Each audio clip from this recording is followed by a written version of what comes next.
Welcome to All Caps.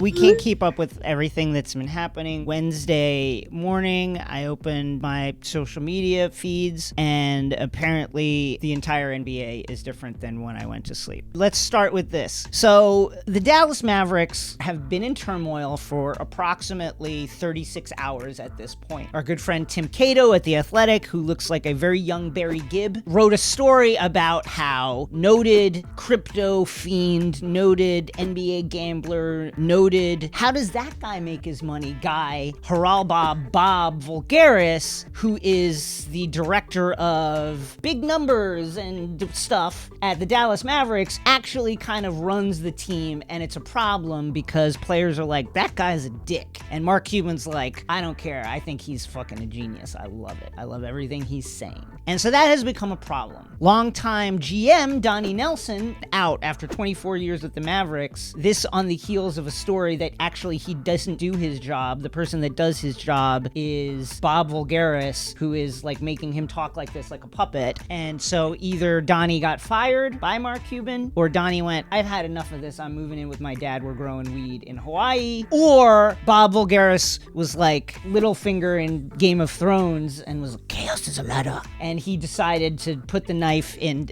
Donnie Nelson's front, back, and throat, and has now ascended to the top of Mount Mavs. So that's the Mavs. That's what's going on. Here's Mark. So let's just look at this. Mark Cuban responding to the story. He says it's total bullshit. Has Mark Cuban ever been wrong about anything? Our good friend Kirk Serious Face, Kirk Henderson, just went through the litany of things that Mark Cuban has gotten right throughout the years. Called Kenyon Martin a thug or a punk, depending on whose witness account you believe. Said that the Lakers should amnesty Kobe Bryant, followed by the Lakers beating Dallas and Kobe tweeting amnesty that. That is a thing that, like, we don't talk about enough. Mark Cuban seriously said that the Lakers should amnesty Kobe Bryant. April 2014, this is a classic. And again, a thing we don't talk about enough. So Donald Sterling was outed as a racist. He was caught on tape saying the N-word, among other things. Donald Sterling was forced out. And in the process of being forced out, Mark Cuban said, hey, this is a very, very slippery slope in terms of forcing someone to sell something that they own just because they said the N-word. May 2014, I'll just say this without any context. Here is the quote from Mark Cuban. If I see a black kid in a hoodie at night on the same side of the street, I'm probably going to walk to the other side of the street. End quote. April 2016. He said that neither Russell Westbrook or Draymond Green are NBA superstars. File this under J.K. Rowling, shut up. Like, you've done your bit, now go away and just enjoy your money. Why are you talking about this or other teams' players? March 2017 says Russell Westbrook is neither a superstar nor the MVP. Russ then won the MVP months later. February 2018, Sports Illustrated broke a story about how the Mavs had continued the employment of two employees who had many credible charges of sexual harassment and domestic violence lodged against them. These are two different people. And Mark was asked about it, and he said, well, one of the reasons that we didn't fire the domestic abuser was because what he was doing was so terrible that we thought, oh, if we fired him, he would be out in the world able to do that. And so we thought, again, I'm paraphrasing, that if we kept him here, we could just keep an eye on him. And thus the damage would be limited to only my employees and not the whole world. 2018, December, he said, quote, they, European players, just learn how to play basketball while our guys learn how to taunt and put together mixtapes, end quote. To be fair to Mark, that was like back in 2018 when we just did not know enough. Those are just a few examples of Mark Cuban being right all the fucking time. From Slovenia, Luka would then go on to say that he had no idea about Donnie Nelson's firing and that he is a little upset about it. And that sound that you hear right now is every GM in the NBA and LeBron James texting and calling Luka like, hey, what's up? You want to get coffee later? You want to go get something to eat later? You around? Hey, just wanted to drop this DM to say, been thinking about you. Don't know what's going on with you, but like if you're around, I'm around. Oh, just happened to be in Slovenia getting lunch. Crazy. Like, are you in town? And we've just learned that Rick Carlisle has left the organization. Jason, would you characterize this as total bull true? No, Jay, literally, imagine Kelly comes home and she says, you're cheating on me. And I say, total bullshit. And Right. I throw my phone into the ocean and then throw my laptop into the ocean and then take Right. off my clothes and throw them into the ocean. Burn them, right. I just like Mark Cuban. Throw condoms like out, like into the trash, like down this. Just start Lysoling everywhere.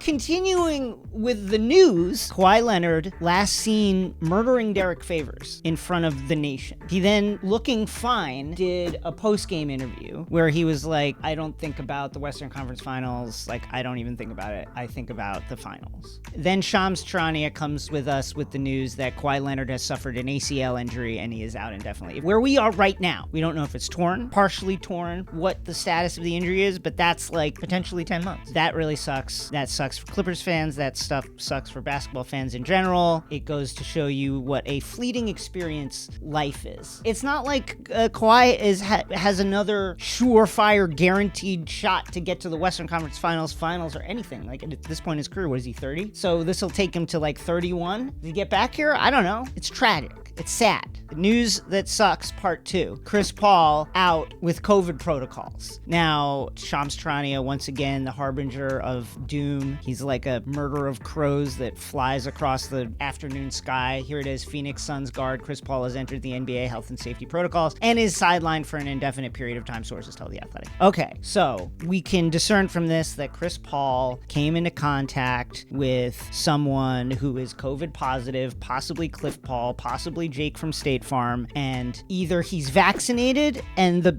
amount of time that he will be isolated is not that long, or he is not vaccinated, LeBron James, and it's like 10 days, right, until we see if he develops symptoms. Chris Paul did receive the Pfizer vaccine. The Pfizer. So Chris Paul with the Pfizer, hopefully then this will be like 4 or 5 days. See if anything happens, nothing happens, and he's back. Still would have been an earthquake if it just happened on its own. Here is LeBron James 18 minutes ago as we were taping this. They all didn't want to listen to I love LeBron James. I think he's the greatest player of all time. You might say Michael Jordan. I think it's really close. It's between those two. It's 1A and B. I think he's been the defining player of this generation, and he's only answered every question that has been put forth to him. Way to make it about yourself. Kawhi is out for the season. Chris Paul in COVID protocols. And your response is, they all didn't want to listen to me about the start of the season. I knew exactly what would happen. I only want to protect the well-being of the players, which ultimately is the product and benefit of our game. These injuries aren't just part of the game. It's the lack of pure rim rest, yada, yada, yada. I'll say this. Many thought that the season was too compact, that we should wait, etc. Our good friend Haley O'Shaughnessy had I think, a really smart tweet that addressed this. The league used future cap implications as a soft threat. The board of governors hold more power than NBAPA. Players have limited employment window as reasons why the season went on in the way that it did. And that's true. Listen, LeBron is one voice. The people that didn't listen to him include, of course, the team owners and the board of governors and the commissioner. But it also includes all the players who looked at this and went, I can't afford to miss a year of pay. I'm not LeBron James. I don't have Space Jam 2 coming out. Like, I don't have all these other streams of income. This is my job. I can't afford to miss this. And thus they also did not listen to him and decided that they wanted to play. 2, the threat to blow up the league should not be undercut. The team owners looked at this and looked at the structure of their TV contracts and said, you know, ESPN, ABC, Disney could enact the force majeure, as could the team owners, and say this is an act of God that no one could have foreseen. Thus we tear up all existing contracts, the CBA, the ongoing TV deal, all of that gets thrown in the air, and we renegotiate in a world in which COVID happened and has devastated our economic model. That's a risk that I think fairly a lot of people took pretty seriously and thus decided to do the season. Now, really the question is capitalism good? That's the question, because like all of these other smaller questions just play into the larger, broader framework of we're doing this. Like, it's very trite to say we're doing this because of the money. Yes, we're doing this because of the money. Of course we are. But the fact is, like, everything is built on the central precept of we're doing this for the money. This is the entire model. And if you take one brick out of that model, the entire thing falls apart. So while LeBron, he's being a little petulant here. I love the king, but come on. I feel like this season's way more of an asterisk than last season. even. At least you have a lot of players healthy. Yeah, it's to me, again, like my point of view on the asterisk is like the entire world is an asterisk still. Like I'm in my fucking apartment right now taping this, not in a studio. We're doing this over Zoom. All of this is just bizarre and an asterisk. And like none of it has any kind of precedent in anything else that's ever happened. And so like, I guess it's fine to say this season in a very like simplistic, like pre-COVID kind of understanding of sports, this season has an asterisk, but it's like, yeah, what doesn't? Like, I don't know how to talk to people anymore when I see them in person. That's an asterisk. Like when you said, oh, how are you? And I say, thank you. That's an asterisk. What else happened today? You know, coach firings, not as sexy, but let's go into it. Pels dismissed Stan Van Gundy. Here's the thing about Stan Van Gundy, whose politics I love. Great understanding of a lot of the issues that we are dealing with today. But here's the thing about Stan Van Gundy, the coach. When he was the coach of Orlando, playing a Dwight Howard as your rim runner and shooters all around, a kind of, you know, definitely an important step in the evolution of NBA offense. We loved Stan Van Gundy because we fucking hate Dwight Howard. We hate Dwight Howard so much, and we hated him so much at that time. Remember the great clip where Stan is like, yeah, Dwight wants me fired. He went to the owner and he said he wants me out. And then Dwight comes up like, hey, Stan, what's going on? And puts his arm around him, and then it was like super weird. That is like an encapsulation of that entire relationship, and we loved Stan in that moment because he was the hero and Dwight Howard was the villain. Now Stan Van Gundy doesn't have that, and he's just out here being like, my team is soft. They didn't try. The defense we played tonight was an embarrassment. We should all be embarrassed. Like, that was like a high school game. I've seen high school players play with more intensity. And this is his fucking first season with the team. Stan. It's different when it's not Dwight Howard. Because when it's Dwight Howard, everybody's like, yeah, that's right. And then, of course, our good friend, Scott Brooks. I just think Scott is such a nice guy. I love the way they frame this, too. Here's Woj. Washington and coach Scott Brooks couldn't come to an agreement on a new deal and agree to part ways, the sources tell ESPN. Brooks' deal expired after the playoffs. It just shows you what a nice guy Scott Brooks is that they framed his firing as, I wanted fries and he wanted tater tots, and we just couldn't figure it out. And so we've just decided to not do it. Scott Brooks has been fired.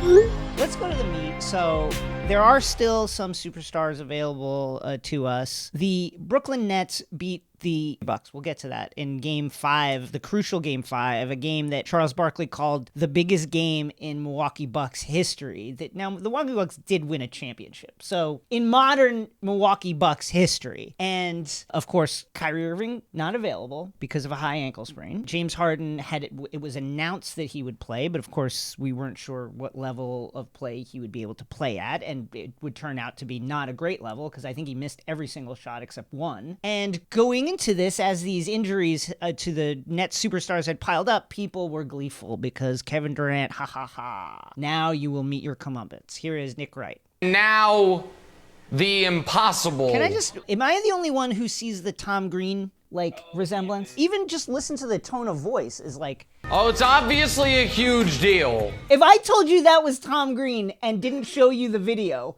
would you say that's Tom Green's voice? I would say that's the guy who married Drew Barrymore. Right. They were separated at birth. Nick Wright and Tom Green are somehow related. Anyway, here is Nick Wright. Can you win a series where your team has the same number of MVP candidates as the other team? It's tough, man. It's KD versus Giannis. It's almost an even match. It's 2-2. Okay, so Kevin Durant then went out, played every single minute of Game 5, scored 49 points, pulled down 17 rebounds, 10 assists, and basically shut everybody up and was like, this is why I do this. What's interesting about Kevin Durant, and to an extent like Kawhi Leonard and a lot of these superstars, Kyrie Irving, James Harden, same thing. It's like they can only be praised if they follow in a very specific archetype, and that archetype always seems to be like Michael Jordan, basically. You got to want the shot at the end, you got to defend the best guy, like you got to want to do it at the end. You have your best performances when the lights are brightest, and if you don't do that, it's kind of like you failed the test in some way. Kevin Durant passed the test. Is he a weird, a little bit touchy guy, especially on social media? Yes. Is it hard to square those things with our like established conception of like what a big, tough superstar who wants the fucking big shot in the final minutes is? Sure. But also I think it's pretty interesting. And so let's just put all of what we've said in context. Chris Paul, currently out with COVID. Kyrie Irving out. James Harden has one hamstring, essentially. Kawhi Leonard out. The best player currently playing in the playoffs is Kevin Durant, 32 years old, on a repaired Achilles. The entire quality of the NBA playoffs now rests on that one ligament of Kevin Durant's, a 32-year-old who played every single minute of the game. And the Bucks faded away like a bad stain. And Reggie Miller popped up and tweeted this. I'm just going to throw this out there and see what the response will be. First of all, that's Twitter. Like, that's social media. That's what it is. That we take that as a given, that's what you're doing. So you don't have to do this anymore. It takes up valuable text space. If you're Steve Nash and the Nets, wow, would you sit James Harden and Kevin Durant in Game 6 because of the heavy minutes tonight and push all your chips to the center of the table for Game 7, ?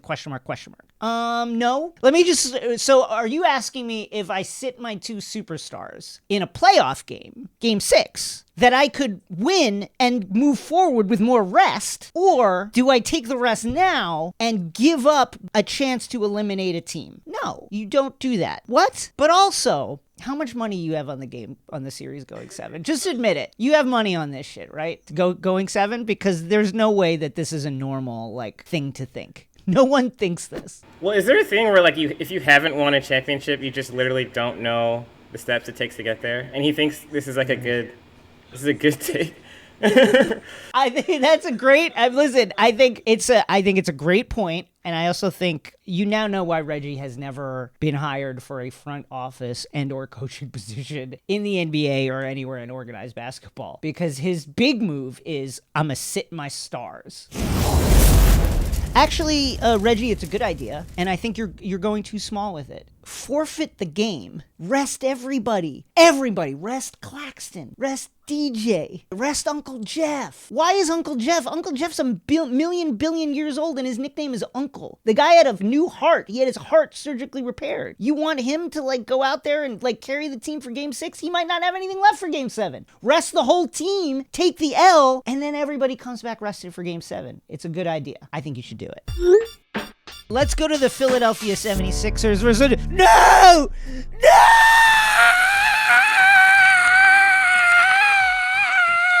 You ever watch a horror movie that goes on for like a whole quarter of basketball? That's what just happened. Game 5, Sixers Hawks, a debacle of epic proportions, a true choke for the ages. Doc Rivers has done it again, folks. They said it couldn't be done. Doc has figured out a way.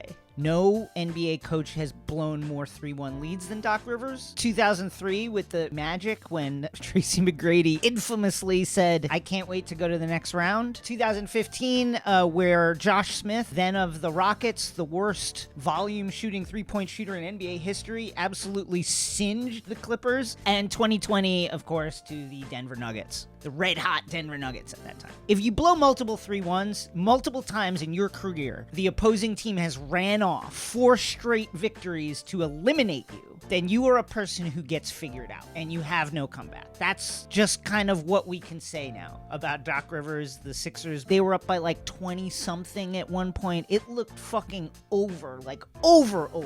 And Ben Simmons, my guy, you gotta figure out some way to score. It's crazy. When you waste a Seth Curry career playoff high, guess what? You're not getting another one of those. That bullet has been fucking fired. This is tinfoil hat now. I'm going to say this. Joel missed 2 crucial free throws down the stretch. He bricked them. It wouldn't have brought them all the way back, but they could have fouled and then, played that whole game, right? They were down by 3, and Joel missed 2 free throws. I'm not saying it's Ben Simmons' fault that Joel missed the free throws. But does it not increase the pressure on Joel to hit free throws and everybody else? Knowing that Ben will not hit any free throws, does not want the ball, can't even be on the court. It increases the pressure on him. It makes it, now, no excuse. Joel has got to hit those. But Ben's struggles increase the pressure on everyone. We're joined now by GQ's Tyler Tynes, #1 Philly fan. Give me the spice on the Sixers v Hawks. I ain't really worried about it, to be honest with you. I'm happy Trae Young and all his compadres could, figure out how to win more than one game against a team that's not the New York Knicks. If my coach is Tom Thibodeau and your best player has a hole in their knee. Alleged hole in his knee. So you think like I do that it's a scam? I think it's a scam. No. It's CCC. I don't think nothing, brother. I'm here with facts. Here's the thing I noticed. Oh my God, Joel's knee. Could he play in game 3, game 4? We're not sure. Oh, he's going to start game 1. He's fine. He's definitely as hurt as y'all think he is. Every time we lose, he's hurt. Every time we don't lose, he's fine. How much of that is just the velocity that Ben Simmons' free throw rebounds come off the board?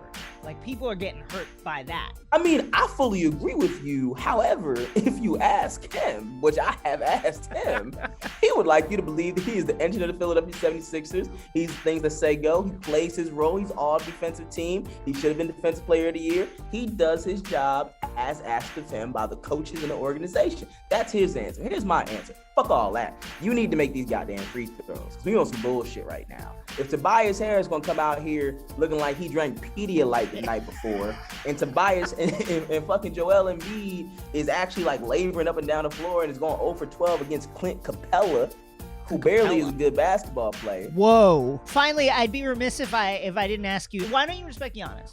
The problem I have with Giannis is Giannis doesn't actually seem like he knows how to play basketball, nor does he seem like he's trying to learn how to be better at basketball.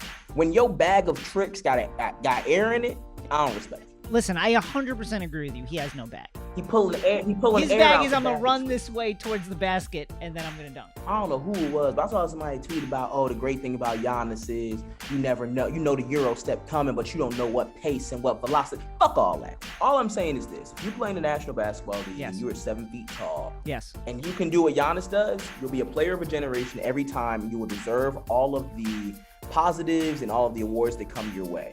As a basketball player, however, and if you ask these dudes around the league what they think, I know people who played with Giannis don't even rock with Giannis. So you take it for what it is. Tyler, thank you very much. Shout out my dog Jason Gallagher too, man. That's my guy. So God bless him. Woo! And now the scroll.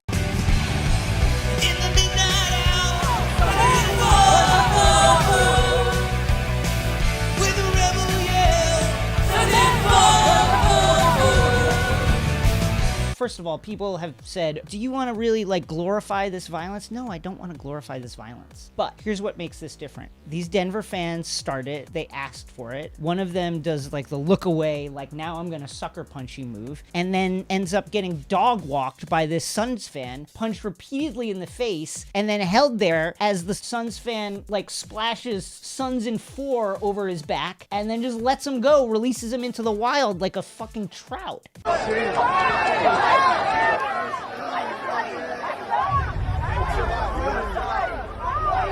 Look at the look away, and then the bah! And then guess what? Ugh!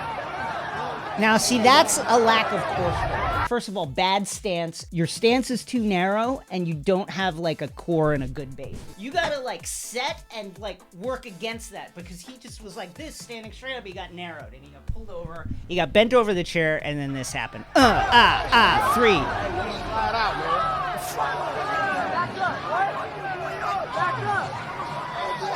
4.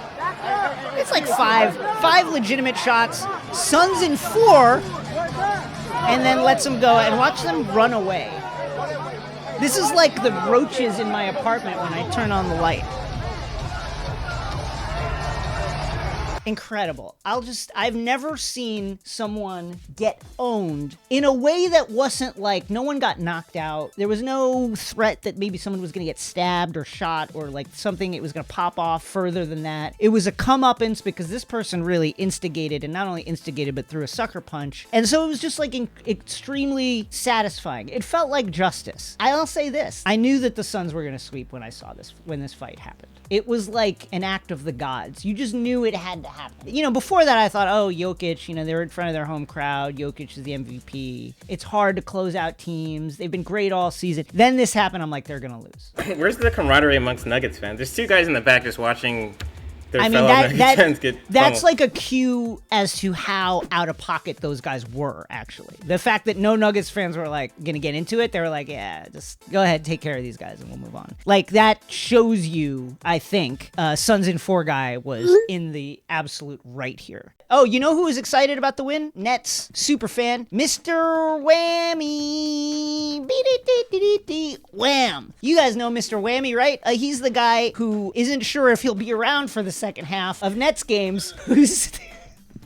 Whammy's happy with any Nets win. He's not thinking about tomorrow. He's thinking about what's happening right now and how happy he is. One more note from Mr. Whammy. Just take the mask off. Like, it's fine. If you're going to have it here and you're going to be like doing your thing, spraying your old saliva on people, just take the mask off. It's fine. We're fine. Anyway, that's Mr. Whammy. He's a legend. I said that. Let's just quickly look at Mike Budenholzer's face because I love it.